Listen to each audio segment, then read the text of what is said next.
Selamat siang semuanya. Ya. Assalamualaikum warahmatullahi wabarakatuh. Salam. Jadi sekarang karena akhirnya kita bisa juga berkomunikasi sama dari pihak PD Pasar atau pihak dari pemerintahan Kota Bogor. Sebelumnya kan kita wawancara dari pihak pedagang ya di sana ya. Ya karena kan kita membutuhkan untuk data itu kan biar berimbang ya, ada dua sisi gitu. Meskipun pasti ada sisi yang berlainan itu udah pasti, namanya kontra dan juga pro itu udah pasti. Tapi ada baiknya masyarakat ingin mengetahui atau mereka kan memang membutuhkan informasi yang berimbang dari dua sisi. Ketika keberatan dari pihak masyarakatnya atau dari pihak pedagangnya, maka respon dari pihak pemerintahnya seperti apa atau pihak PD-nya seperti apa. Sebelumnya kan saya membaca banyak berita juga, bahkan kan di berita juga ya mungkin gitu ya, nggak semua media seperti itu, tapi beberapa media itu hanya ada menceritakan dari sudut pandang pemerintahnya aja, tapi nggak wawancara ke pedagangnya. Maka ini kan pedagang juga membutuhkan wilayah untuk berita gitu, membutuhkan corong juga untuk berita. Maka teman-teman dari jurnalisme independen itu berpikir atau berinisiatif untuk mengeluarkan juga dari sisi pedagangnya.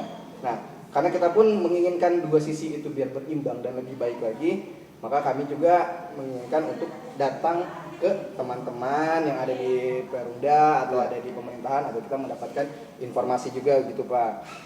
Nah sebenarnya apa sih yang permasalahan yang terjadi sebelumnya itu kan masalah pasar ya Pak ya, masalah ini apa relokasi, katanya kan target relokasi. Seperti ketika kita datang ke pihak pedagang, mereka kan menanyakan tentang relokasi ini seperti apa sih sebenarnya. Lalu kita bertanya juga dong lebih dalam ke mereka, emang kenapa sih nggak mau direlokasi gitu kan? Alasan mereka banyak banget ya Pak ya, mulai dari harga gitu ya, mulai dari harga yang melejit, selangit dan lain-lain gitu. Mungkin bagi beberapa orang itu murah-murah saja gitu, tapi kan bagi sudut pandang yang lain belum tentu gitu.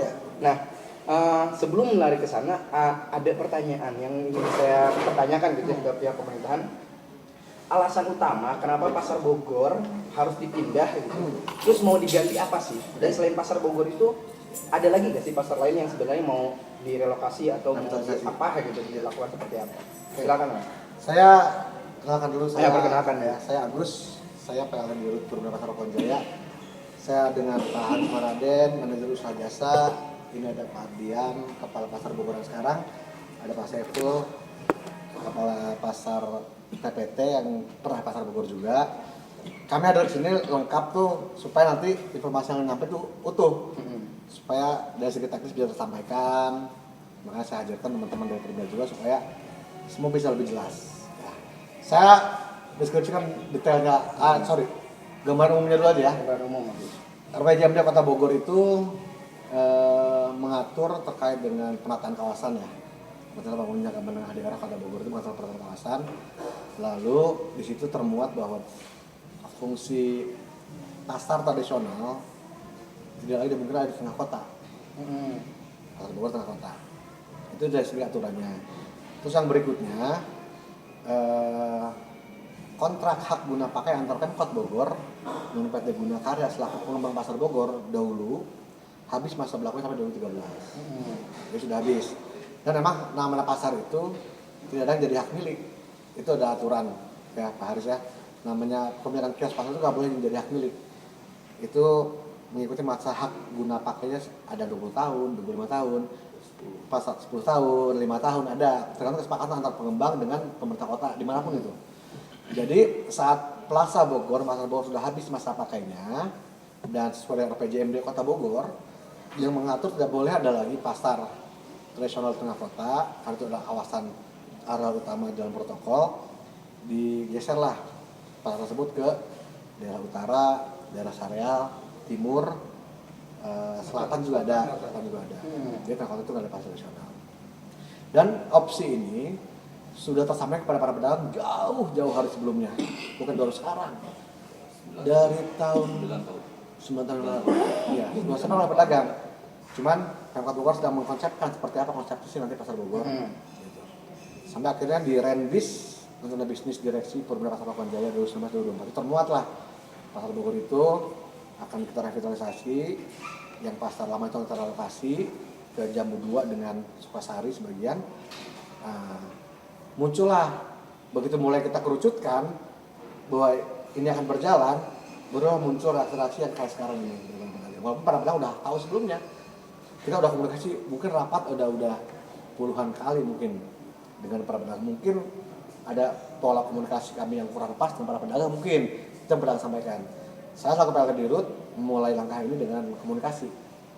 Saya ketemu dengan Ketua Paguyuban Pedagang Pasar Bogor, lalu saya ketemu dengan penasihat paguyuban juga. Ada, dan saya juga menampung suara-suara para pedagang yang real, langsung di sosmed nih, di sosmed maupun di WhatsApp ke saya juga banyak. Saya kerucutkan 3 permasalahan. Jadi di pedagang ini ada terbagi 2 juga sama, ada pro ada kontra. Yang pro untuk relokasi, tapi punya keberatan juga. Mereka menyatakan, Pak, kami sadar sudah habis masa hak guna pakai kami di sini, sewa kami sudah habis. Makanya mereka sekarang kan kontrak-kontraknya per tahun dengan Perumda itu, per tahun. Ya Pak Kanit ya, per tahun. Karena kalau itu nggak kita kenakan uang sewa, itu akan jadi masalah juga di kemudian hari. Sehingga dengan bayar kontrak per tahun pedagang sudah hafal. Jadi masa pakai mereka hanya hitungan tahun sebetulnya. Panjang setahun lagi, walaupun juga banyak yang nggak bayar. Tapi dari yang pro itu mereka menyatakan 3 hal ke saya. Yang pertama, kami siap pindah Pak, bukannya kami nggak mau pindah. Tapi satu yang pertama, harganya kok mahal banget sih Pak. Kami dipindahkan dari tempat baru, dari tempat lama kami 20 tahun berjualan, pindah ke tempat baru, dikasih price list harganya. Ya kalau kata mereka, dengan saya beli ruko baru di luar Pak, itu jadi hak milik. Setelah saya diskusi dengan pengembang, itu price list untuk umum. Mungkin ada penyampaian yang belum sampai ke para pedagang. Tapi kalau saya yakin dari Pak Kanit juga saya menyampaikan ya ke para pedagang.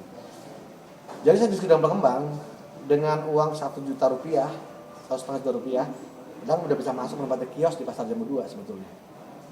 Itu soal harga. Jadi yang bisa kita carikan solusi dari harga yang mahal itu, satu, kemudahan pembayaran DP. Yang kedua, tenor angsuran. Mungkin mahal itu karena tenor angsurannya itu 5 tahun dibikin oleh pengembang.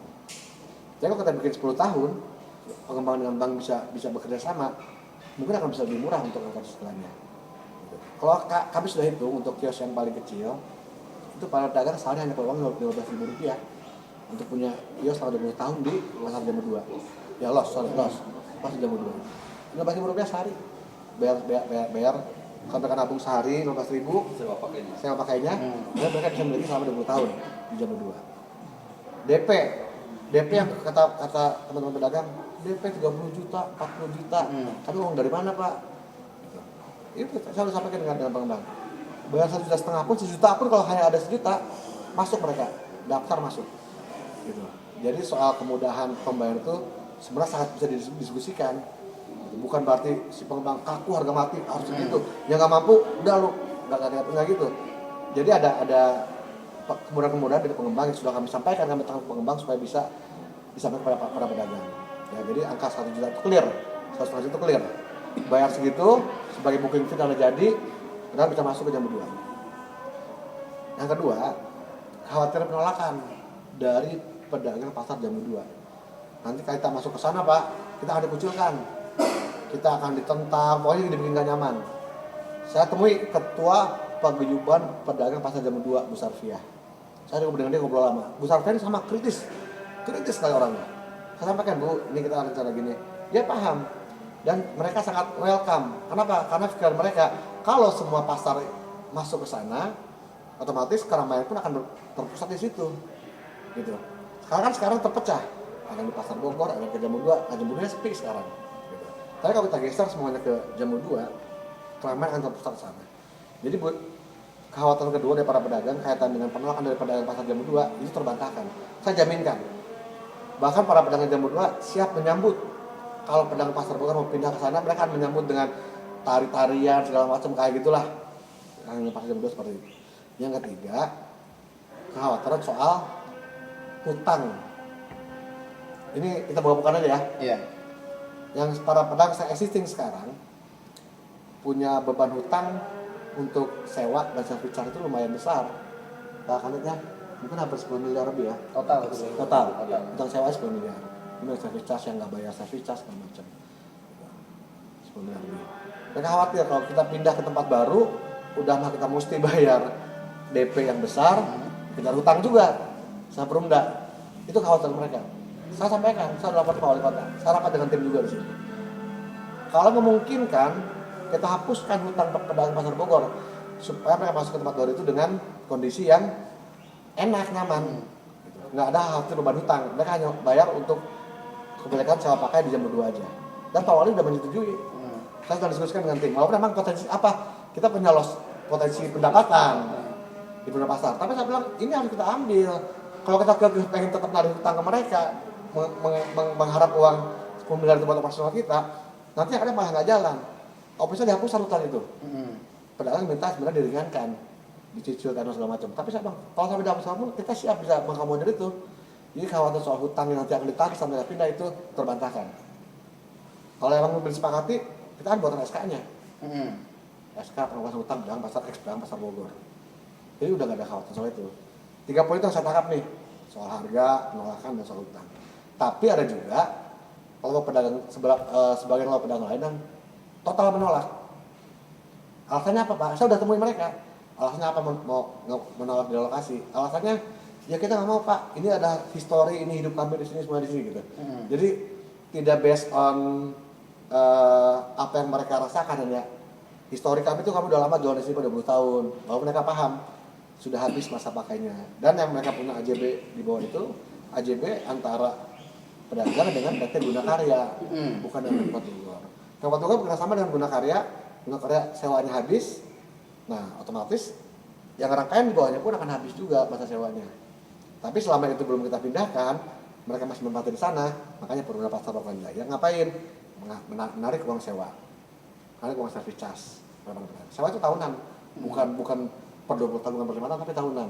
Sambil kita menyiapkan Pemkot, menyiapkan konsep apa sih buat Pasar Bogor sehingga mereka bisa dipindah. Itu. Jadi ada 2 kelompok pedagang yang menolak dan yang bersedia. Yang bersedia mereka semua wait and see juga sebenarnya. Harapan mereka sebenarnya semua sama. Mau jadi apapun nanti Pasar Bogor, mau dibikin 20 lantai pun nanti pasar Bogor. Mereka kita 2 lantai aja. Buat kami pedagang lama buat bisa berjualan. Tapi secara konsep dari RPJMD ini sudah dibahas dengan Dewan juga. Sudah dievaluasi oleh Gubernur dan Kementerian PUPR. Ini sudah disetujui jalannya fasilitas setengah kota. Jadi 2 kelompok pedagang ini sedang kita coba komunikasikan. Yang pro siap pindah dengan keringan-keringanan itu kita sudah matangkan lagi opsinya. Yang sama sekali menolak kita coba komunikasi juga. Saya terima kasih nih teman-teman dari jurnalis independen ini mau mengangkat isu ini. Jadi kayak kita juga punya saluran juga karena kalau muncul dari media-media mainstream nanti dibilangnya pesanan dari kami dibilangnya tuh kalau dari media mainstream. Tapi kalau media independen ini mengangkat masalah ini semoga bisa clear juga gitu. Tapi nanti ada pertanyaan juga. Terus uang yang sewa itu selama ini kemana gitu? Kenapa kan betul lagi pasar sehingga pasar itu jorok, banyak tikus segala macam? Ya memang karena alokasi untuk membangun Pasar Bogor itu tidak boleh dilakukan gitu. Hanya akan menyalahi. Sehingga kita alokasikan untuk sharing perawatan ringan di Pasar Bogor dan pasar-pasar yang lainnya. Itu sementara dari saya. Enggak dari masalah lagi. Oke, itu pasti jadi ini pasti gatel kalau saya kan sebagai masyarakat juga ya, apalagi udah gatel ngomong pasti. Pastilah gitu kan, kita kan mesti mempertanyakan gini, biaya sewa dan lain-lain itu kan nggak hanya bergerak di tahun kemarin gitu, nggak cuma di 2017 gitu ya. Itu kan panjang juga ke belakang dan lain-lain gitu. Sedangkan kan saya sendiri gitu ke Pasar Bogor itu nggak cuma di tahun 2023 aja atau 2021, bahkan sebelum 2017 pun, sebelum 2015 pun saya udah kesana gitu. Nah dari era saat itu pun gitu memang kondisi pasar itu memang ya acap kali dicek gitu, nggak rapi lah gitu, tidak terawat dan lain-lain gitu. Itu kan menjadi pertanyaan yang mendasar bagi masyarakat ketika melihat ini kan ada pembayaran gitu. Terus ya saya nggak tahu ya pasar itu juga ada nggak sih dari APBD ke situ atau dari dana kota ke situ gitu, untuk perawatan dan lain-lain. Kan kalau kita bicara masalah perawatan, apalagi itu aset kota ya, mau nggak mau itu adalah aset kota, maka seharusnya atau seyogianya memang itu terawat dengan baik gitu. Adapun misalnya ikut sertanya pedagang dalam merawat itu sudah pasti harus gitu. Tapi kan pada kenyataannya pasca dari itu kerusakan ini tuh kayak dibiamkan gitu. Apalagi kalau kita bicara masalah kotor dan lain-lain gitu ya. Tapi kan ada charge masih ada gitu. Terus bicara masalah apa sih itu retribusi pun masih ada gitu. Sedangkan beberapa saya tuh dapat kabar gitu 1 bulan yang lalu atau sekitar 3 minggu yang lalu itu kan pas sampah tuh sampai tumpah gitu, Ya. sampai ada belatung juga dan lain-lain gitu. Yang pedagang pun mempertanyakan itu harusnya siapa gitu yang mengelola dan membereskan itu gitu. Meskipun memang kalau secara aturan itu pasar itu memang sudah tidak lagi harusnya dioperasikan gitu. Tapi kan pada kenyataannya masih ada penarikan dan ada logo. Kita mau nggak mau ya kita tetap terbuka gitu. Ya. Di situ ada logo Perumda di situ kan. Ketika kita bicara masalah ada logo, secara garis haluannya atau aturannya itu kan tetap itu adalah bentuk tanggung jawab yang seharusnya bisa dilakukan. Entah itu mau ada kealpaan atau lupa atau khilaf dan lain-lain, itu kan harusnya menjadi tanggung jawab bersama. Terlepas dari apapun, bangunan itu menjadi banyak yang keropos dan kerusakan itu kan membahayakan untuk semua gitu. Jadi bukan berarti akhirnya terbebani ke satu pihak gitu. Semua harus menjadi tanggung jawab bersama gitu. Itu kan bahaya banget Pak. Dalam artian ketika saya jalan ke sana hampir kepleset beberapa kali gitu. Bukan untuk kemungkinan ada juga yang pernah kepleset di situ. Artinya ini kan hal yang membahayakan. Kalau memang dari waktu itu memang harus ditutup, seharusnya pun pemerintah ya udah tutup akses blok gitu. Tapi kan pasti bilangnya bahwa nanti pedagang nanti nggak bisa ngapa-ngapain. Ya udah, kalau pedagang nggak bisa ngapa-ngapain, maka jalan keluarnya mungkin gitu ya dari kacamata saya yang tidak mengerti bagian sini gitu. Ya harusnya pemerintah itu diperbaiki lagi aja gitu, atau direnovasi ulang lagi.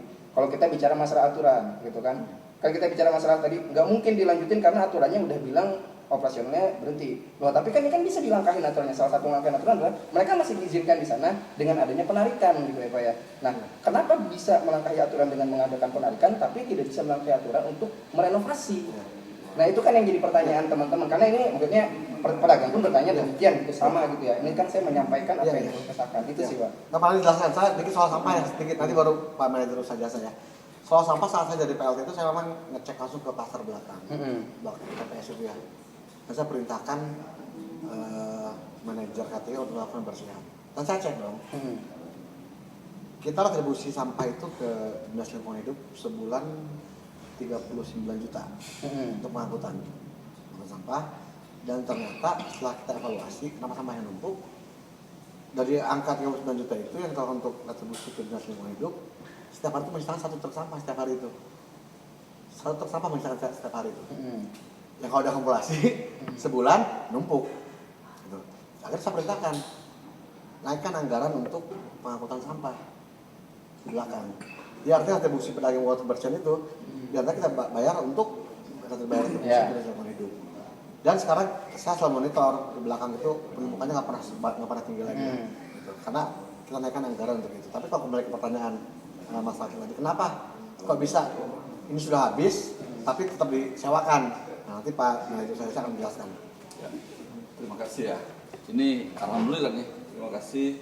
Saya kira publik juga bisa kita diskusi ya. Publik ini kan media komunikasi kita dan publik. Karena selama ini waktu kita dan saluran komunikasinya yang tidak bisa menjangkau semua, ini akan menambah gangguan baru. Pertama kita sudah dulu perbedaan antara pasar yang dikelola pemerintah daerah secara langsung dengan dikelola oleh perusahaan daerah atau perusahaan daerah. Apa bedanya? Kalau dikelola pemerintah daerah, maka yang diambil ke pengguna atau pedagang disebut retribusi. Ketika dikelola oleh badan usaha, itu disebut dengan tarif. Nah, itu berbeda tuh. Nah, apa bedanya? Kalau retribusi untuk pemasukan pemerintah daerah secara langsung, untuk tarif pemasukan badan usaha. Nah, kemudian aset yang dikelola oleh perusahaan daerah itu secara undang-undang telah diatur jadi aset yang telah dipisahkan, telah dipisahkan dari aset daerah. Asetnya punya pemerintah daerah, tetapi dipisahkan untuk diusahakan, menjadi sesuatu yang diusahakan. Nah, itulah kadang-kadang menjadi sulitnya memanage perusahaan daerah ini, karena dia dua harus punya laba, tapi harus juga menjadi fungsi sosial harus jalan. Nah, kami ini harus menciptakan laba PAD Kota Bogor. Kalau PAD-nya rendah, kami dihujat juga, terutama umpama di teman-teman di Dewan, dipertanyakan kenapa rendah. Tetapi fungsi sosial salah satunya harus membuat pedagang pasar itu membayar murah tarifnya. Kedua, infrastruktur perdagangan pertukaran barang dari produsen ke konsumen itu juga harus berjalan lancar. Termasuk salah satunya tadi keluhan, becek, licin dan sebagainya kan. Nah, ini yang menjadi kita tidak seperti perusahaan swasta murni, tapi tidak juga seperti pemerintah daerah. Maka semenjak menjadi perusahaan daerah sejak tahun setelah masa peralihan 2011, berarti dari 2009 ya, perusahaan daerah pasar ini tidak lagi hidup pembiayaannya dari APBD 2 Kota Bogor ya. Nah, tidak lagi dari APBD. Dahulu kala, ini saya cerita nih, dahulu sebelum menjadi perusahaan daerah, saya suka menyebutnya dahulu kala ya, pasar ini dikelola kurang lebih 350 person, 350 orang person pengelola pasar, baik keamanan Satpol PP disebut dengan apa dulu ya, Hartib yang PNS ataupun honor. Kedua, pejabat-pejabat administrasi lainnya di dalam.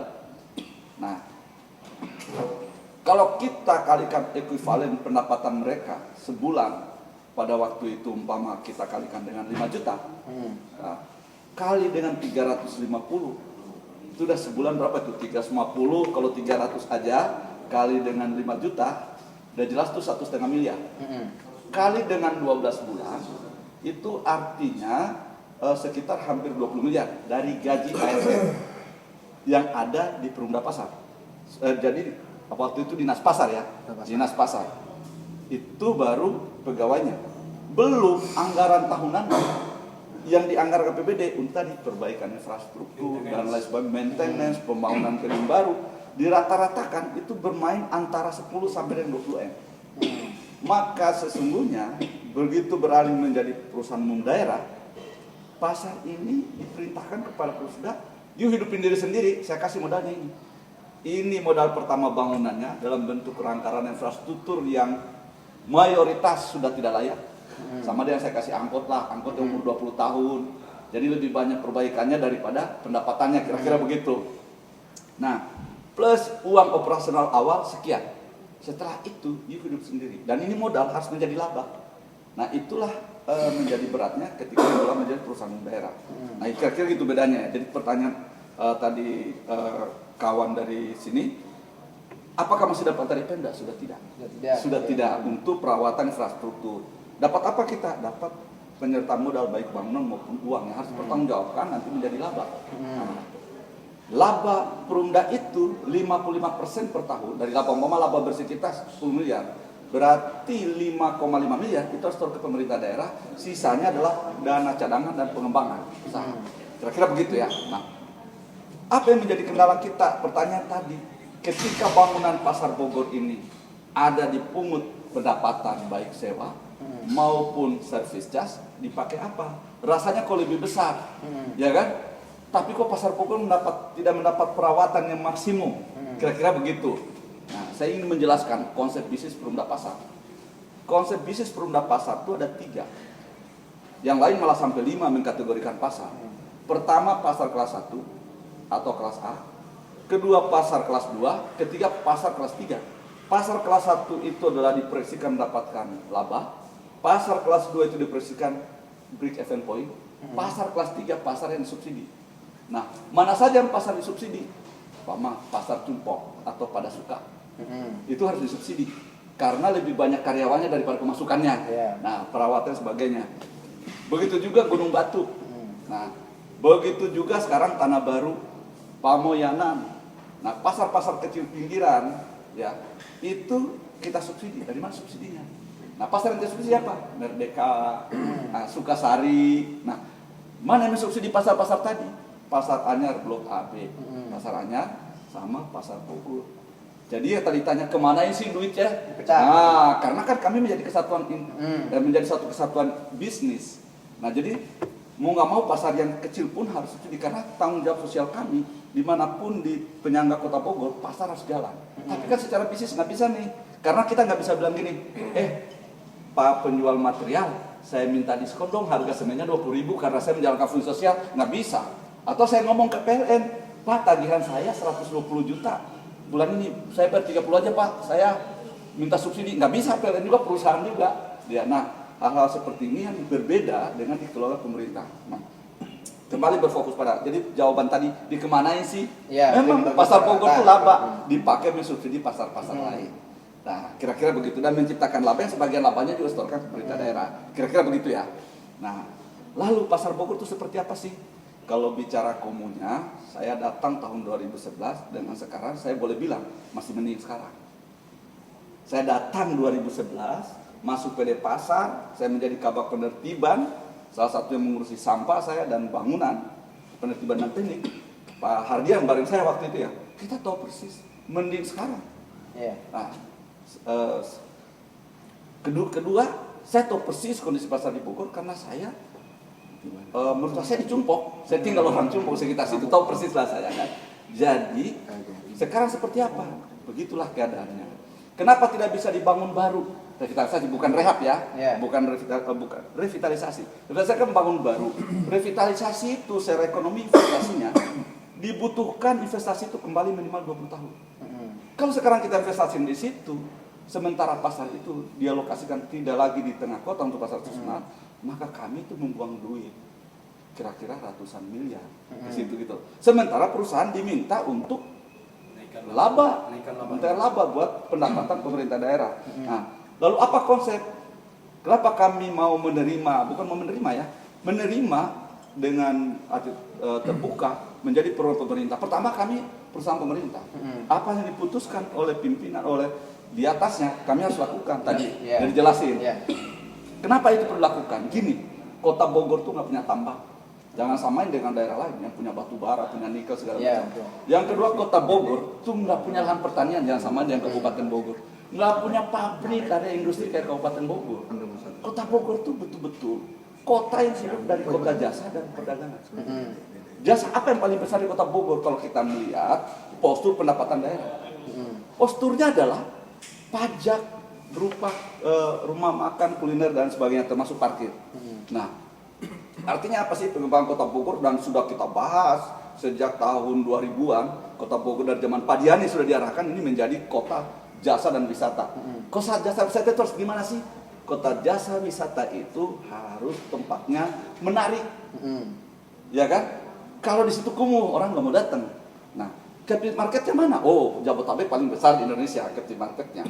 Nah, tapi jangan sampai malah ke daerah lain. Nah, kota Bogor berbenah diri. Maka ya saya boleh bilang sekarang kota Bogor berbenah diri. Semua belum, semua juga butuh tahapan. Nah, tapi ini kita harus mulai. Nah, lalu bagaimana kondisional pasar Bogor? Pasar Bogor coba kita buat konsep baru. Apa sih yang menjadi potensi pasar Bogor? Potensi pasar Bogor tuh kalau dibilang daerah emas. Daerah emas, kalau orang bilang itu adalah Palanaga. Nah, saya kasih contoh. IPB lebih strategis mana IPB Baranasian dengan Dramaga? Tapi IPB pilih ke sana karena Baranasian ini bisa dijadikan potensi pendapatan untuk mensubsidi sehingga biaya kuliahnya murah. Nah, sama dengan konsep kita di PD Pasar secara globalnya. Kalau ini bisa menghasilkan untuk rada menengah ke atas sedikit di konsep emas ini, nah kan ada kebun raya. Kalau parkir ada di situ semua, kebun raya, kemacetan sekeliling kebun raya teratasi, membantu pemerintah dan masyarakat. Tapi parkirnya ada masuk ke situ menjadi pendapatan, karena ada pajak parkir yang kita harus bayar. Labanya lagi kita store lagi 50%, sudah dipajak, labanya store lagi ke Pemda. Nah, kemudian sudah apa? Selama ini pasar kan dipakai 1-2 lantai. Ke atasnya udara itu nggak dijual. Nah, kita buat konsep agar supaya di atasnya menjadi tempat bisnis.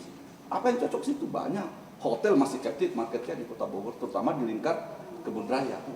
Nah, kemudian apa? Di kota Bogor tuh belum punya tempat yang namanya pasar tempat kuliner. Bogor itu terkenal kuliner paling baik. Di mana mereka kuliner-kuliner yang legend dan baik kota Bogor yang bisa disandingkan bersama dengan makanan-makanan menengah ke atas yang punya license. Jadi tidak hanya license aja, McD atau apa segala macam, burger atau Starbucks, tapi juga dikombin dengan pasar kuliner legend di kota Bogor. Nanti itu ada subsidi silang di situ. Nah, konsepnya. Lalu apa lagi? Pasar oleh-oleh. Saya mau tanya teman-teman, kalau mau belanja oleh-oleh di mana di Bogor? Yang bis bisa masuk. Akhirnya selama ini bis langsung aja ke Jakarta. Sementara akhirnya ditangkap apa? Para yang lain di luar itu. Kota Bogor harus menarik ini nih. Nah, kita masuk di situ. Nah, persoalannya apa? Pedagang sudah nyaman di situ. Kan persoalannya itu, sudah nyaman. Nah, kalau pedagangnya sudah nyaman, mereka sudah hidup di situ. Nah, ini tantangan buat kita. Bagaimana caranya ekonomi mereka tetap bertahan seperti itu kalau bisa lebih maju. Nah, lalu kita buat konsep lah. Pasar mana yang cocok buat mereka? Sebahagian ke Sukasari yang kering-kering. Karena Sukasari itu terkenal pasar Gembrong dulu kan. Nangkap arahan dari puncak dan dekat pintu tol. Begitu juga Jambu 2. Jambu 2 ini dekat juga dengan pintu tol. Dan mengakses pasar Cibinong, Parung, Depok. Kan kami punya hasil survei. Siapa saja yang belanja di sini. Nah, siapa saja yang belanja di pasar Induk, siapa yang belanja di sini, siapa yang di Sukasari, kami punya. Diakses dari puncak pun gampang. Ada persoalan serius apa ketika menjadi pasar tradisional biasa. Orang mau datang situ susah, bagian tidak punya kendaraan. Dari mana akses kendaraan? Kan cuma berapa angkut. Nah, ini yang kita bicarakan dengan Pak PLT dengan di Pemda agar supaya rute angkut dirubah. Karena pasar itu selalu berbarengan. Makanya di beberapa daerah Indonesia pasar itu selalu di samping terminal. Bisa nggak di Jambu 2 itu menjadi pusat? Selama ini pusat dari pasar Bogor, persimpangan sekarang dibuat Jambu 2. Jambu 2 menjadi pusat persimpangan. Nah, ini yang menjadi tantangan kita ke depan yang harus kita pikirkan. Nah, persoalan-persoalan pedagang tadi sudah dijelaskan Pak PLT, apa persoalannya pindah ke sana. Jadi kira-kira begitu yang kita lakukan. Butuh diskusi tentu. Tentu butuh diskusi. Ada kontrak di mana-mana suami istri aja di dunia ini pasti ada ributnya. Ya kan? Kalau saya muslim, nabi saja saya dapat dengan istrinya juga ada nggak cocoknya, ya kan? Ada istri yang tidak memahami gitu kan? Ada waktu-waktu itu. Saya kira ini biasa. Saya kira biasa walaupun teman-teman, Pak itu masuk media, bagus lah. Justru inilah cara kita berkomunikasi. Ini kan teknik komunikasi aja di era modern. Nggak ada masalah dan kita nggak boleh resisten dengan ini. Nah, ini yang boleh kita bicara dengan mereka dari bagaimana? Bisa jadi konsep kami nggak sempurna. Nah, pedagang ini hebat. Mereka bisa memasukkan konsep dengan kita. Apalagi? Nah, umpama kayak Jambu 2 sekarang. Jalannya Pak kecil, Pak. Oke, kita lobby yang punya tanahnya. Kita dikasih hibah. Tanah. Nah, sehingga bisa 2 jalur. Dari Jalan Ahmad Yani. Nah, lalu sekarang kita pikirkan bagaimana akses itu bisa lebih luas lagi, lebar masuk dari jalan Pajajaran yang tembus dengan Ciremai Ujung. Nah, ini kan harus dikonsep. Jadi tidak bisa hanya dari pasar. Bicara juga dengan dinas lain dan sebagainya. Nah, ini yang kita harus bicarakan bersama dengan teman-teman pedagang pasar Bogor. Apa sih kurangnya dari desain bangunan kita? Apa sih dari aksesibilitas di dalam pasar? Terus apa sih fasilitas yang kurang? Ini saya kira untuk belajar. Ada yang kontra di mana-mana tidak ada pemindahan pasar. Jelas lah. Ingat kalau Solo Pak Jokowi berpuluh-puluh kali bicara dengan pedagang. Segitu mereka dikasih gratis karena didanai APBD. Kalau kami kan investasi harus kembali. Nah, persoalannya berat buat mereka. Ya berat, tapi bicara tenor. Nah, bicara tenor. Lalu kita bicara bunga kecil. Nah, ini kan menjadi upaya tanggung jawab kita untuk mengakses bank-bank pemerintah yang punya bunga kecil. Ini tanggung jawab kita dan investor dan developer. Kira-kira itu konsep penyelenggaraan pasar di Kota Bogor ke depan. Karena kita jangan hanya berpikir saya pasar parsial. Tapi jangan lupa kita hidup di Kota Bogor yang kota ini butuh mendanai pembuatan gang, pembuatan jalan. Dari mana? Dari tadi. Jadi kota wisata, pajak parkir, ya kan? Kemudian resto kayak tempat nongkrong ini kan dipajak ini. Nah, pemasukan Kota Bogor kalau lihat posturnya di situ. Dan Kota Bogor ini harus mampu menarik wisatawan lokal yang ke marketnya Jabodetabek. Kalau enggak, kita tuh nggak punya tambang. Kalau saya ke Kota Bogor punya tambang, ya kita tiduran aja, kita santai aja. Tapi Bogor nggak punya. Nah, jadi kita harus menjadi warga Bogor yang kreatif. Walaupun kadang-kadang lagi malas pakaian rapi, kita harus pakaian rapi. Artinya kotanya didandanin gitu loh. Nah, walaupun kadang-kadang melelahkan, tapi namanya juga persaingan ekonomi. Teman-teman kita di PD Pasar dan teman-teman birokrasi kerja keras. Kalau enggak, kita ketinggalan. Nah, begitu juga masyarakatnya juga harus ikut bareng. Nah, ini kira-kira menjadi topik-topik diskusi kita ke depan. Ini kan konsep besarnya. Turunannya seperti apa? Butuh diskusi. Butuh lebih panjang. Jadi kira-kira itu yang bisa saya jelaskan tadi konsep pertanyaan Adinda, kira-kira konsep pasar Bogor kalau bicara perbaikannya, konsep pasar itu 5 tahun lalu masuk direksi ini, pasarnya kondisi bangkrut, gaji karyawannya nggak bisa. Nah, jadi ketika ada kelebihan pasar Bogor lah yang laba sama Plaza Bogor, dipakai apa? Pakai gajian, bro. Pakai gajian. Nah, kalau nggak pasar Gunung Batu nggak keurus, berarti itu. Nah, pasar lain nggak keurus. Nah, sementara kita punya tanggung jawab terus jalan. Jadi betul pasar Bogor, pasar Anyar ini pahlawan para pedagangnya. Mereka bayar lebih mahal untuk mensubsidi saudara-saudara kita yang lain yang jualan di pasar Gunung Batu, pasar Taman Kencana, pasar Tanah Baru, Pamoyanan, Padasuka. Nah itu kira-kira ya. Jadi kalau mau dilihat postur kalau kita buat labah per pasar, ya yang boleh tertawa hanya kepala pasar Bogor sama Plaza Bogor selama ini dan pasar Anyar. Nah pasar Anyar hari ini nggak bisa kita harapi. Ternyata dekade setelah pasca Covid dengan menaikkan juga penjualan online, masyarakat sudah terbiasa online kan. Boleh ada cek datang juga tuh lihat di pasar sana penjualan turun, mengeluh. Nah, sehingga kami lagi bicarakan juga apa juga pengurangan. Artinya pasar Anyar Blok AB ini tidak menjadi lagi pasar yang laba. Nah, kira-kira begitu, Mas. Kondisi PD pasar gimana? Secara bisnis terancam, tapi kan ada teknik-teknik dalam manajemen untuk menyiasati itu agar supaya ada pasar yang tumbuh untuk laba. Apa harapan kita? Jambu 2 Sukasari. Nah, Jambu 2 Sukasari bisa laba, tentu kolaborasi kerjasama dengan pedagang pasar Bogor. Kalau pasar Bogor kan mereka udah nerima dan berhenti, ya kan? Nanti ini mereka boleh pilih di Blok E, boleh pilih ke Sukasari, bagaimana? Tadi ya informasi yang beredar, saya kira ini perlu duduk bersama Pak PLT mengenai soal harga dan tenor, kan itu tuh. Nah saya kira memang kalau tanya wajah pasar Kota Bogor, becek, kumuh, licin, iya. Kenapa? Dari 14 pasar yang kita kelola, yang diserahkan dalam kondisi kayak mobil itu udah nggak ada bannya, satu ya kan, udah nggak ada setirnya, udah nggak ada apa, jadi setoran hariannya nggak jalan sebulan, cuma 2 kali narik sebulan, rugi kan? Nah pasar-pasar itu lihat dulu kan dikasih rangka-rangka ke kita, tapi masih ada nilai ekonomisnya, sehingga nilai PMP-nya gede, penyertaan modalnya gede, tapi ngasih duit kecil. Nah maka perlu apa? Revitalisasi. Nah harapan kita sekarang baru 5 yang tervitalisasi, harapan kita 14 semua tervitalisasi. Nah ini yang kita kejar. Nah kembali ke pasar Bogor tadi, ini saya kira tinggal duduk bersama bicara persoalan-persoalan tadi, soal piutang mereka dan sebagainya sedang kita bahas. Nah tentu semua juga pasti ada titik temu. Kalau dari sekitar sisi perumda pasar mau nggak mau kita melihat Kota Bogor lebih keseluruhan. Karena itu amanat kami harus turut dengan itu, karena Pemda juga sudah membicarakan juga dengan pihak-pihak pemerintah daerah mengenai rencana pengembangan kota. Dan kita juga warga harus mendukung itu.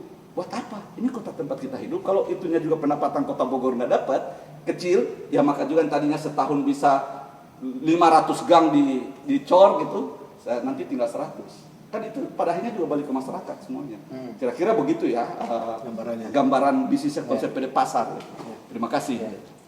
Ada pertanyaan lagi ya Pak? Ya. Nggak apa-apa ya Pak ya? Nggak apa-apa. Bebas. Jadi gini, saya dapat informasi dan ngecek langsung ke lapangan ya, karena kan teman-teman investigasi juga ke lapangan. Jadi saya lupa itu 2018 atau 2019 ada revitalisasi yang ulang gitu, kayak pemasangan keramik. Saya nggak tahu itu tahun berapa itu ya, pemasangan keramik perawatan, terus rolling door, terus juga dengan token ya, dengan token. Nah, ketika saya ke lokasi gitu, tokennya itu nggak nyambung gitu, ya masih belum nyambung, tapi pemasangannya banyak. Dalam artian kan itu ada uang yang keluar tuh untuk beli meterannya. Betul. Nah terus udah gitu ketika keramik itu saya ngecek Pak, ketika keramik yang keangkat itu saya lihat bawahnya ternyata masih ada keramik lagi. Artinya keramiknya itu dipasang di atas keramik yang secara ini yang namanya juga kalau materialnya mirip atau materialnya licin itu kan mereka nggak akan bisa nempel, pasti mudah rusak lagi. Terus di sisi lain juga rolling door tidak terpasang semua. Nah itu tanggung jawab siapa sebenarnya Pak? Apakah di eranya bapak-bapak atau sebelumnya gitu? Saya kan tidak tahu ya. Dan itu kan tetap harus ada yang namanya pertanggungjawaban dong, dan transparansi. Itulah yang dipertanyakan kepada teman-teman pasar mungkin ya, akhirnya mereka kayak, loh kita udah ngasih sesuatu nih, tapi kenapa ini aja nggak bisa? Akhirnya mungkin ya kita nggak pernah tahu ya, ada yang jengkel atau gimana, akhirnya udah tunda aja lah bayar, mungkin seperti itu gitu ya Pak ya. Itu gimana Pak? Jadi begini, revitalisasi yang itu yang dimaksud tadi, ada pemasangan di atas yang di terakhir itu zamannya direksi sebelum direksi ini. Ya. Tapi kan saya yakin lah ya, kita harus nanya manajer teknik pada saat itu. Tetapi yakin orang-orang teknik itu udah punya hitungan. Biasanya kalau ada masalah pas pelaksanaan biasanya tidak taat pada SOP teknis ya.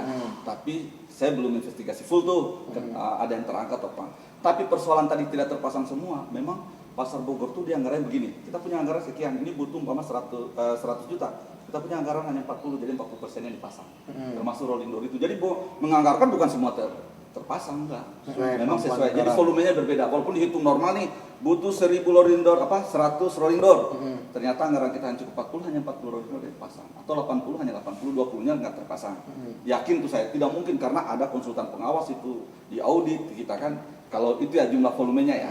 Nah kembali tadi mengenai keramik itu mungkin ada beberapa bagian yang secara teknis itu SOP-nya atau seperti apa itu kita bisa tanya nanti kepada pelaksananya waktu siapa kontraktornya, siapa pengawasnya, siapa perencananya, ya kan, dan siapa manajer teknik waktu itu ya.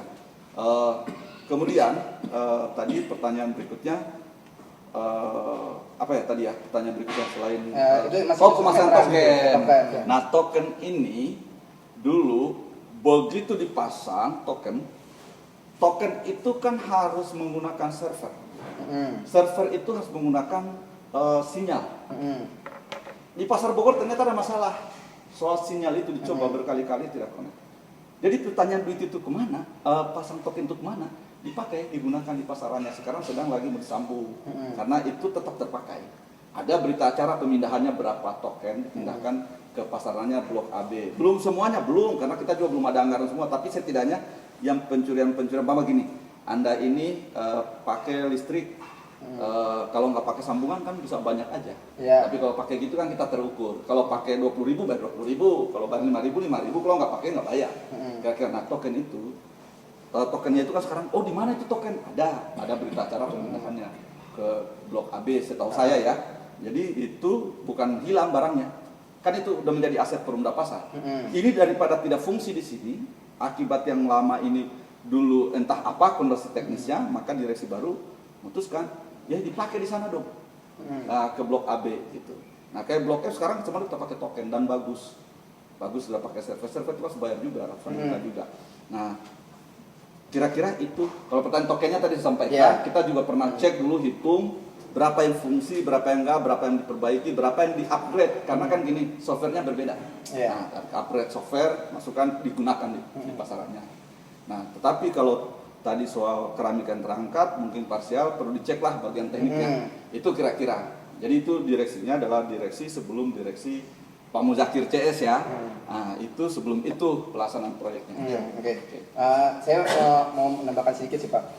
Mungkin ya ini mungkin adalah salah satu saya bisa bilang kelemahan atau mungkin ini adalah hal yang harus benar-benar dievaluasi bareng-bareng apalagi di wilayah pemerintahan ya. Biasanya ini permasalahan kenapa kok bisa sih udah beli tapi ketika dipasang nggak bisa karena masalah server gitu. Berarti permasalahannya adalah riset awal atau observasi awal itu tidak dilakukan secara mendalam atau nggak komprehensif lah katakanlah kurang lebih seperti itu.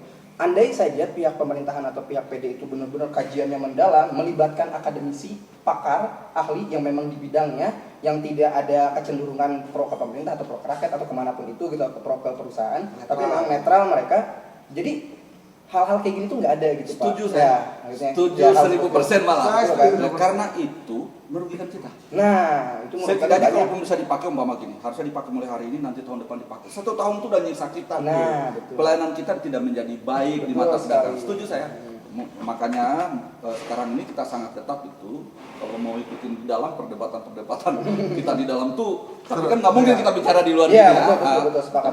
Itulah kita harus akui kondisi dulu seperti itu. Sekarang kita harus lebih sangat mendalam sekali. Ya setuju, riset dulu, dicek dulu, uji coba dulu, baru dilakukan. Ya kajian akademisnya kan Bogor kan banyak kampus ya Pak ya. Bisa melibatkan entah itu mahasiswa, entah itu para dosen, entah itu para guru besar yang memang paham di bidangnya. Entahlah gini ya, waktu itu ada masalah apa di servernya, ya kan? Entah sinyal, entah apa. Setuju, harusnya uji coba dulu. Termasuk kajian akademis mungkin ya. Sebelum pasti jadi RPJMD yang membunyikan bahwa pasar tradisional tidak lagi ada di tengah kota itu, sebelum jadi keputusan RPJMD itu pasti udahlah kajiannya akademis, dengar pendapat publik. Pasti harusnya itu udah dilaksanakan. Kalau itu sudah dilaksanakan.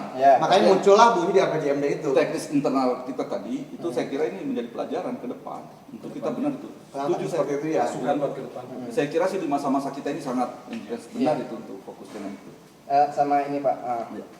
Ada titipan pertanyaan sih ini dari teman-teman juga, ya karena memang dia itu teman-teman ada yang memang di grup kontraktor gitu, terus juga ada yang di pakar ekonomi, maksudnya teman-teman di ekonomi dan kuliah di ekonomi. Mereka tuh nanya gini, kalau ketika kita ngebangun pasar, apakah ada PCA, apa sih PCA itu kayak personal customer expenditure, kayak untuk ngecek gitu indeksnya gitu, indeks harga daya beli masyarakatnya. Ini masyarakat itu di wilayah situ daya belinya segimana sih gitu. Terus kan kayak indeks harganya rata-rata tuh pembelian kalau berasnya berapa harga di sana.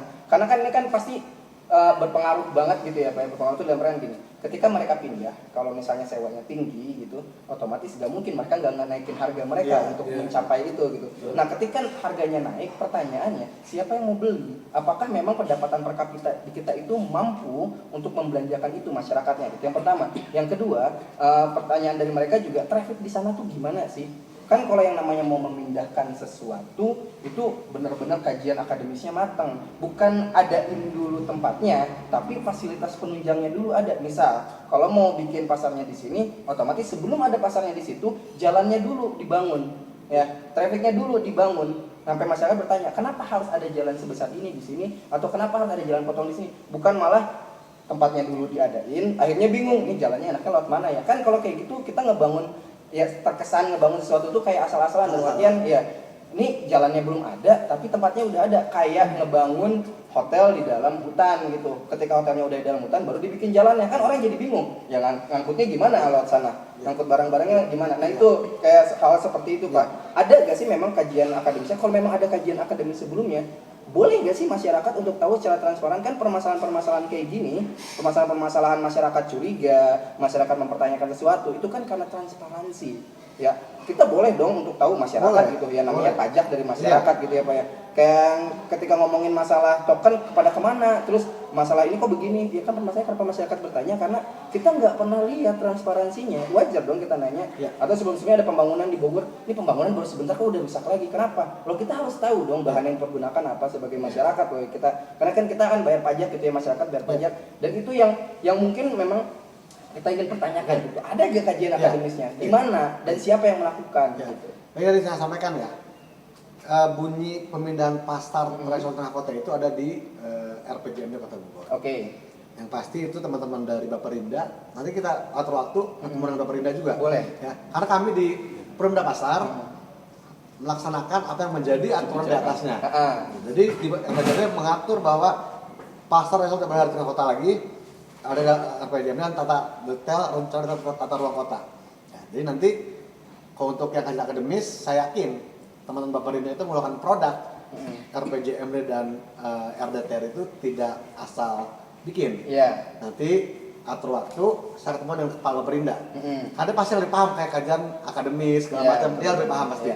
Kami sifatnya masalahkan, bunyinya begini loh, RPJMD laksanakan. Gitu. Tapi saya yakin yang tadi saya sampaikan, sebelum jadi keputusan itu sudah melalui tahapan yang sangat panjang juga pastinya. Evaluasi di gubernur, lalu evaluasi di Kementerian PUPR sebelum menjadi produk hukum. Tapi kalau kajian akademisnya, warga berhak menanyakan hal seperti ini. Makanya saya senang nih, kita ngobrol seperti ini, saya senang. Jadi kita bisa menyampaikan juga apa yang menjadi dasar kami melakukan kegiatan kami di lapangan. Tapi kalau ada kajian akademis soal tadi PCA segala macam, saya yakin nanti kita atur waktu dengan kepala Perinda biar lebih tajam lagi. Kajian akademis apa sih kok tiba-tiba bisa muncul dari PJMD pasar tradisional di tengah kota lagi? Pasti ada kajian di mereka tuh. Nah, nanti kita bicarakan. Pasar jam 2. Sebelum kita operasi jam 2, kita pastikan jalan dari Ahmad Yani itu sudah bisa kita lebatkan. Nanti boleh lihat lah ke sana. Nanti kalau mau baru ke jam 2, kita ada di sana juga. Akan lebih lengkap lagi. Teman-teman dari jurnalis independen ini punya bahan, punya data kaitan dengan tempat alokasinya. Betul. Itu saya akan kalau kapan ada waktunya kita ke sana. Kita lihat. Ini loh jalannya seperti ini. Lalu ini aksesnya, ini parkirannya, ini rute angkotnya. Nanti kita jelaskan di sana. Biar lebih paham juga, tapi kita on the spot. Pasti harus begitu. Saya tunggu waktunya. Tapi kalau soal kajian akademis, kita atur waktu, saya kontak kepala Baperinda supaya bicara soal kajian akademisnya. Gitu. Karena kita ini sifatnya given melaksanakan apa yang menjadi ketentuan di atas. Gitu loh. Adinda. Ya berarti memang kalau kita tadi bertanya daya beli masyarakat, terus sesuai sama pendapatan masyarakat, terus pasar tradisional, terus masalah indeks harga, indeks belanja juga dan daya beli itu berarti di Badan Riset Kota Bogor. Itu ya. Berarti teman-teman yang ada di Perumda berarti ini di Perumda. Bukan di Baperinda. Maksudnya kalau teman-teman kita ini given melaksanakan kebijakan. Saya tambahkan. Boleh. Ada riset yang dilakukan oleh kajian akademis tadi baik konsultan ataupun perguruan tinggi soal alokasi tapi ada juga riset internal kita, walaupun tidak selengkap akademis, tapi ada juga pertimbangan-pertimbangan teknis lain. Mama gini, ketika kita hitung pasar Bogor dipindahkan ke sini, itu tidak cukup. Iya. Masa iya 1.000 orang situ cuma 500 ya usaha apa dong? Mereka hidup situ belum kali anak, keluarga, Betul, ya pegawainya. Kita harus hitung tuh. Nah, kita hitung. Apa solusinya? Kita bahas. Nah, jadi namanya rencana bisnis. Nah, bahas gimana? Oh, Jambu 2 harus ada penyertaan modal tambahan lahan dari pemerintah. Begitu juga Sukasari. Sukasari nggak bisa pasar lama aja di sana. Sangrila harus kita pindah juga. Tadinya kita pindah sama Ruko, tapi Ruko kan masih ada masalah konflik hukum ya soal tanah ya. Akhirnya tertunda pembangunan, harusnya kan dari 9 tahun lalu nih. Iya. Tertunda karena nggak bisa dibangun Sukasari itu untuk menampung 2 pasar Bogor ini. Itu ada internal ya kajiannya. Lalu apa? Diupayakanlah, dimohonkan kepada pemerintah untuk menyertakan tanah yang dibeli Jambu 2 menjadi aset yang berupa penyertaan modal baru tambahan ke pasar Jambu 2. Begitu juga Sukasari, Sangrila untuk sana. Nah, itu ketika mau diajukan PMP, wah itu kajiannya badan BPKD melakukan itu karena itu pasti dewan nanya ini kenapa begini kenapa begitu. Itu ada konsultannya. Gitu. Nah, kenapa begini? Nah, sekarang ini menurut saya pada saat ini memindahkan ini ada kelemahan-kelemahan, ada teknis pelaksanaan. Nah, ini yang perlu diskusi. Tidak pernah kita melakukan pasar rehab aja, tidak memindahkan kita TPS, balik lagi ke situ. Kenalannya banyak. Pama Gunung Batu dulu. Kalau dulu Gunung Batu, adik lihat sebelum kita rehab itu depannya hanya kios depan yang berupa buah-buah. Lalu kita rehab, itu diskusinya nggak sebentar. Pelaksanaan juga tidak semudah yang kita bayangkan. Tapi pada akhirnya jalan juga dan mereka bertahan. Walaupun pasar Gunung Batu ada kelemahan masih ada. Ini yang kita lagi beresin. Di beberapa sektor-sektor yang kurang. Pasar Gunung Batu sudah menjadi pasar SMI dan tadi baru kita cek oleh Badan POM, ya alhamdulillah tidak ditemukan itu. Nah, sekarang pemeriksaan lanjutan lagi Badan POM. Karena kita harus mulai pasar-pasar itu bebas dari zat-zat berbahaya. Nah, ini juga perlu saya sampaikan ke publik ya. Kadang-kadang di pasar Anyar ditemukan bahan ini. Oh, PD pasar nggak kerja dong. Nah, kalau kita ada bagian namanya pemberdayaan pedagang untuk mengecek itu bahan-bahan ini. Gini, kewenangan kami itu terbatas kepada sertifikat lahan yang dipisahkan oleh pemerintah daerah. Begitu setengah meter aja masuk di luar lahan kita ke depan, kita nggak boleh masuk. Nah, umpama gini, pasar Bogor, kami itu ranahnya hanya sampai dengan sertifikat. Penertiban di depannya nggak bisa itu masuk kepala pasar. Itu ranahnya Pol PP ya. Nah, ada ranah parkir menjadi lajer dan sebagainya. Nah, tapi kan masyarakat lihat ini pasar. Contoh pasar Anyar diberitakan ada telur yang bekas anakan itu loh dijual, ditemukan pada saat operasi. Yang jelek tetap pasar. Padahal itu ada di luar pasar tumpah, di luar kewenangan kami. Kami nggak bisa nindak di situ. Kalau pedagang kami kan ada perjanjian, jika dia berbahaya, membahayakan, itu bisa diambil hak berdagangnya. Tapi di luar gimana caranya kita? Nah, kira-kira begitu. Jadi masyarakat juga harus mengetahui bahwa ada ranah area yang menjadi pengelolaan pasar aja. Kami tidak bisa masuk ke depannya. Saya pernah teman-teman lah, karena background saya dulu juga di aktivis ya. Mereka tanya, yuk nggak bisa beresin ya. Gua dipidana kalau mindahin PKL di depan pasar itu. Ranah saya sampai sertifikat saya. Itu jalan raya bukan saya. Nah gitu kira-kira. Memang ini yang jadi PD pasar tuh nggak boleh kerja sendiri. Kerjanya harus yang Pol PP komunikasi, dan belajar komunikasi, dan kelurahan komunikasi, tempat komunikasi, tokoh masyarakat komunikasi dan segala macam. Makanya mengelola pasar itu unik, karena dia harus serba bisa semuanya, berhubungan dengan banyak stakeholdernya banyak, gitu. Kira-kira begitu. Yang suka duka kita ada di sana. Saya di Satpol udah lama ya, Dinda ya. Saya jadi PLT sebulan, pening pala emang. Benar, ternyata urusannya banyak, komprehensif, banyak urusannya. Nggak bisa dari kesamaan perusahaan lain, bahwa kita distribusi minuman apa di Bogor, cuma urusannya dengan yang punya toko itu. Enggak, ini nggak bisa. Ini menyangkut banyak dengan siapapun yang ada di situ, karena semua punya kepentingan yang sama. Ini pelayanan publik di sini nih, semua publik boleh ke situ. Di samping itu melelahkan, tidak profit. Melelahkan, iya. Tapi apa? Kami punya kebanggaan kerja situ, bisa memuaskan. Dianggap tidak memuaskan, tidak apa-apa. Nanti kan juga ada takaran Tuhan melihat pengabdian kita. Kalau lihat teman-teman, jam kerja orang tuh jam 8 sampai jam 5 sore. Coba lihat teman-teman di pasar dengan gajian segitu, Yuban Gaji dia yang PDAM segitu. Pak. Yuban dia Curhat. gajinya berapa? Curhat terselubung. Bukan curhat terselubung. Jadi perbandingan Bukan. perbandingan tadinya sih saya Ini secara ekonomis lihat ya, bahwa tenaga manusia kita pakai. Iya. Ya, tenaga manusia kita pakai. Kita harus hargai sama. Tapi memang kita belum mampu. Tapi mereka punya semangat. Punya semangat. Iya. Bayangin lembur tidak dibayar. Betul. Coba tanya yang mantan K3 Reza nih. Bayangin, Betul, satu pagi betul. gajinya sama dengan orang yang duduk di kantor belakang meja. Walaupun kadang-kadang mereka paku saya sama di bagian meja. Kita kerja selain buat kita, juga ini buat masyarakat. Beda ini, bukan cuma kerja murni. Ada jihadnya buat anak istri, Iya, ada juga buat publik. Dihujat, ya sudah biasa. Betul. Iya kan gitu. Betul. Beda pendapat, dan nggak boleh kita berkelahi. Iya. Boleh kita berdiskusi, berdebat kencang itu nggak ada masalah. Iya. Buat kita kira-kira begitu. Ya, oke. Ini sebelum penutupan, saya minta ini sih. Nanti saya akan minta konklusi. Maksudnya, apa sih solusi dari teman-teman yang di Pemda gitu? Apakah mengizinkan mereka untuk berjualan? Tetap aja berjualan aja dan sambil memberitahu masyarakat bahwa itu tetap buka sampai pada batas waktu yang ditentukan gitu. Atau ketika tempat yang mau direlokasinya udah jadi, baru dipindahkan seperti apa. Nah, sebelum itu ada pertanyaan ini sih. Kan ada yang di lokasi ya partai, kok di partai, pasar-pasar di partai disensor nanti ya. Nggak usah disensor nggak apa-apa. Namanya juga salah ngomong. Keserimpet lidah namanya di partai ya. Pasar-pasar yang di kayak di apa tuh Cimakpar gitu. Itu tuh ramai juga gak sih sekarang gitu maksudnya secara gambaran gitu apakah mereka Tanah baru. Tanah Nah, baru ini ya. paling Tanah penting baru. nih. Itu ramai juga gak sih Pak sekarang Pak? Nokso, pakannya dulu. Enggak, biar pakannya bicara, biar pakannya bicara. Mumpung ada gitu. Mumpung ada, iya. Ada sekalian ditodong nih kan. Ya, Assalamualaikum warahmatullahi wabarakatuh. Sebenarnya ini kejadian yang teman-teman adik-adik ya, adik-adik ini luar biasa loh. Kita dulu di 93-an itu untuk ngobrol menelanjangi satu institusi. Susah setengah mati ya. Susah banget. Ya, saya lama di KM 4. Itu lama sekali. Bagaimana kita mengadvokasi pedagang pasar Bogor dan yang lain-lain itu susah. Untuk ya kita berseberangan terus lah. Karena apa? Pemkotnya juga tidak bisa kita ajak kerjasama. Yeah. Pokoknya mereka bilang A. Nah, dan kejadian pasar Bogor ini mau dipindahkan, isu-isunya itu sudah lama sekali ke Jambu 2. Iya. Tapi mereka ada catatan. Boleh kami dipindahkan, tapi pedagang musiman atau pedagang yang di jalan di depan museum itu bersih.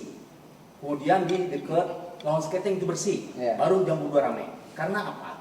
Orang-orang sekarang konsumen itu akan mencari pasar yang lebih mudah. Tidak harus ke dalam dengan kondisi yang tadi adik-adik bilang becek, kumuh segala macam. Nah, mereka dengan praktisnya dari motor mereka nggak usah turun bisa belanja. Belanja di Ya. situ. Nah, sekarang ada terobosan yang luar biasa dari Perumda Pasar Pakuan Jaya yang memang menjalankan program yang dilakukan oleh Pemkot Bogor, di mana ini menggali masukan dari para pedagang, baik itu yang pro maupun yang kontra. Ada tadi sudah dijelaskan oleh Pak PLT Dirut dan sudah sangat jelas, kemudian ditambahkan oleh manajer UJ juga sangat jelas. Intinya adalah sebenarnya dalam suatu pemindahan atau relokasi yang akan menjadi masalah adalah pertama masalah harga. Itu yang menjadi masalah dari pedagang. Apakah harganya lebih lebih murah daripada ini? Kemudian kalau memang mahal menguntungkan nggak buat pedagang? Yang kedua, ini yang tidak bisa terbantahkan. Pada saat kami pindah, pasar itu akan jadi ramai nggak? Akan menjadi titik nggak? Jadi orang akan berbelanja di situ.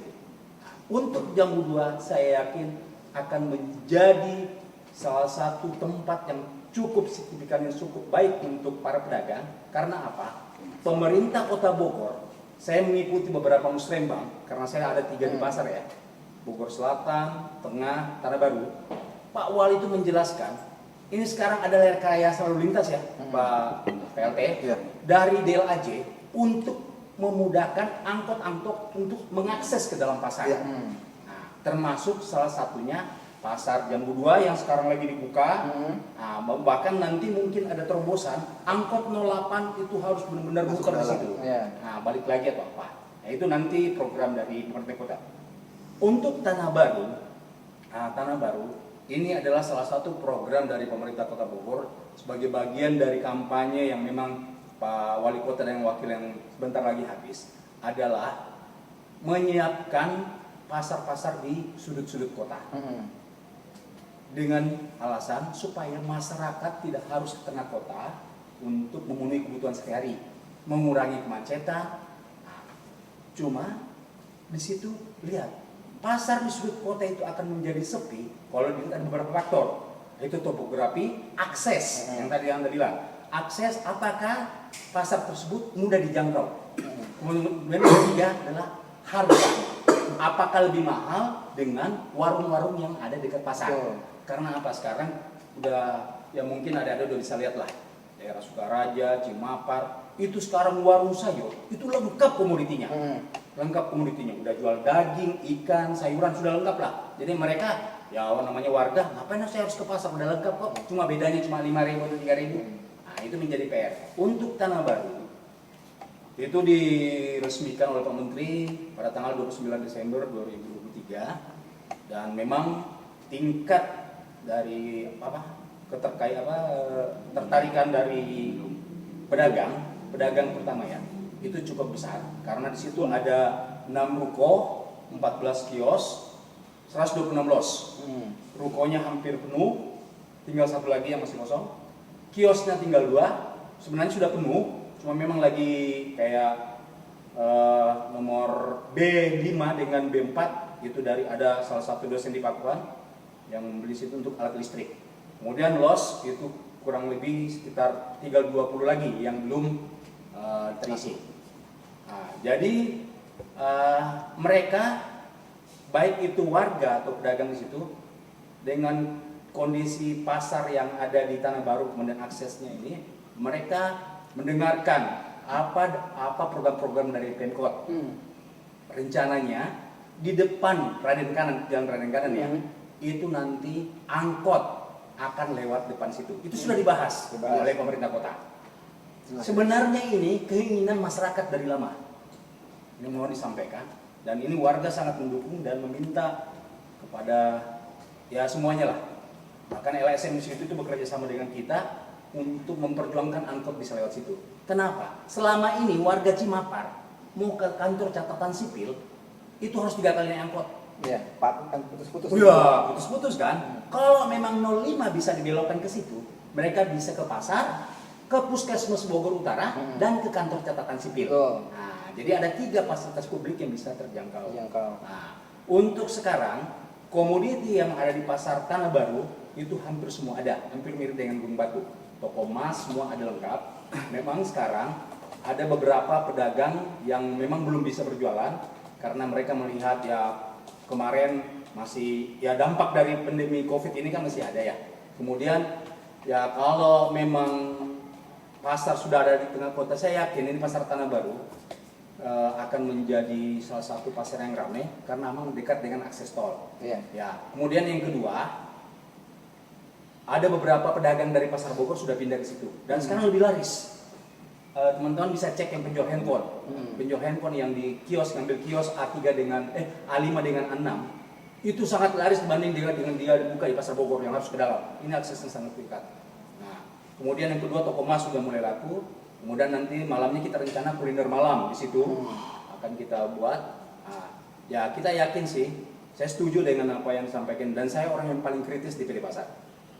Walaupun ini perusahaan Pemkot, tapi kalau memang PD Pasarnya bengkok, ya kita harus luruskan. Salah satu contoh, saya pernah bersetegan dengan Kasat Pol PP, Pasir Pol PP ya.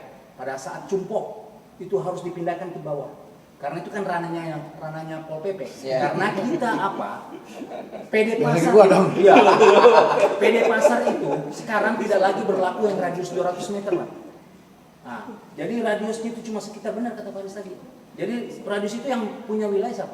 Ya wilayah dengan yang eksekutornya siapa? Mereka Perda dong, Pol PP. Nah, jadi untuk pasar pinggiran kota sekarang, Tanah Baru, ya kami berharap itu akan menjadi salah satu tempat untuk transaksi ekonomi wilayah Bogor Utara khususnya, dengan dukungan stakeholder ya dari dinas-dinas yang memang terkait, teman-teman, masukan-masukan. Dan saya 24 jam welcome masukan dari teman-teman pedagang atau siapapun kami terima. Bahkan saya sendiri itu mengecek ke warung-warung pasar. Bahkan saya bilang gini, harga ayam contohnya 32.000 di rumah-rumahan. Bisa nggak kalian 30? Kenapa tidak ada pengunjung? Karena pasar lebih mahal daripada warung sayur. Iya.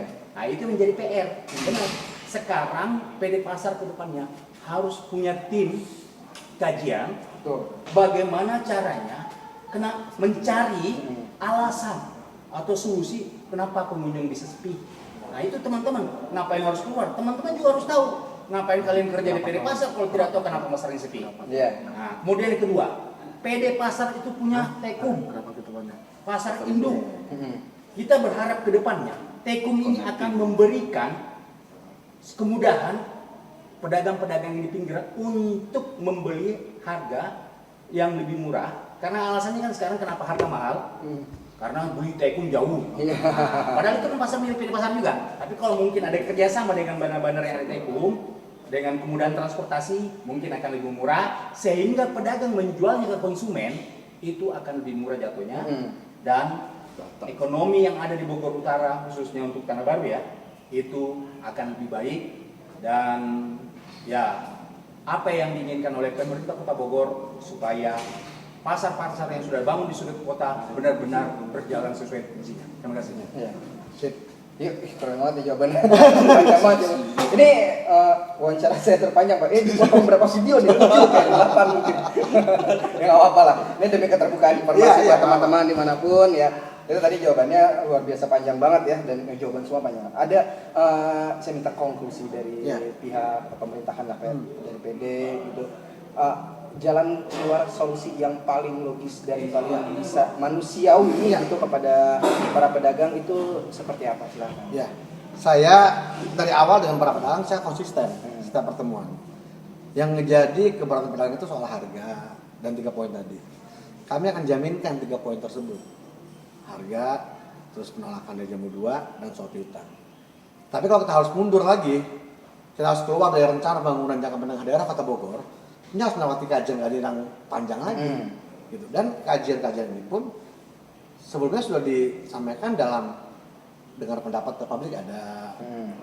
Jadi konklusinya, kami akan maksimalkan berjuang untuk para pedagang, mereka bisa pindah ke tempat baru jam 2 dengan harga yang mereka sangat bisa jangkau, gitu. Kalau kita harus mundur lagi, pedagang dari sana nanti kita mundur dong, setback dong kota kita. Kita udah punya rencana jangka menengah daerah selama tahun ke depan. Kalau kita harus mundur lagi, harus melewati berbagai macam tahapan lagi, berubah perdanya lagi, berubah lagi kajian-kajian yang lainnya. Tapi kami selaku kan pedagang itu aset kami. Kita akan bantu pedagang semaksimal mungkin. Bahkan kami sampai begini, piutang pedagang, piutang kami ke pedagang, kita hapus, kami siap. Jadi nggak usah khawatir nanti pindah kita tagih hutang yang lama, nggak usah khawatir, kita hapuskan. Kalau itu jadi kekhawatiran. Harga kita udah sampaikan tadi. Dengan harga yang serendah mungkin, pedagang bisa masuk ke sana. Tapi kalau kita harus mundur lagi, sampai nanti mungkin pedagang tetap bisa bertahan, mungkin agak sulit. Ya, walaupun bukan nggak mungkin ya, tapi agak sulit sekali, panjang lagi langkahnya ini. Tapi yang sekarang sudah kita lakukan, kita maksimalkan, dan memang kita kan ada timeline. Ada timeline. Para pedagang sudah tahu kok ini akan direlokasi jauh-jauh hari, mungkin dari 2 tahun, 3 tahun, 4 tahun sekali. Kita akan tetap berdiri di sisi para pedagang untuk bisa berjualan di pasar Bogor sampai nanti mungkin Lebaran. Karena biasanya Lebaran itu jadi momen para pedagang buat bulan puasa. Bulan puasa itu jadi momen para pedagang panennya mereka. Kita nggak boleh ganggu. Kita nggak ganggu mereka. Sambil mereka sok dong. Kita udah siapin semuanya dengan segala kemudahan yang kami siapkan. Yuk diskusi yuk, kita terbuka yuk. Gitu. Soalnya kalau kita mau diskusi, tapi di benak kita sudah, saya pokoknya titik ini nggak mau. Bukan diskusi. Kami juga nggak boleh begitu, makanya kita kasih opsi peringanan harga, penghapusan piutang, gitu, penerimaan dari jamu 2, akses jalan segala macam itu kita bantu maksimalkan supaya para pedagang pindah ke tempat barunya itu nggak ngerasa mereka di tempat baru. Tapi mereka memang sudah berjualan tempat lama mereka gitu. Dan saya yakin kalau semua di sana, pembeli pun akan ngejar ke sana. Gitu. Tapi nanti kalau mau bicara akademis, kita bicara dengan kepala Perindah ya. Jadi konklusinya dari kami seperti itu gitu. Saya kalau pedagang kami nggak mau pindah, soalnya nggak mau pindah, agak sulit kita nemu titik temu kalau gitu. Tapi pengembangnya sudah sangat kami tekan pengembang nih. Saya nggak mau tahu pokoknya Pak Pengembang, harganya harus serendah-rendah mungkin buat pedagang. Terserah itu urusan lu.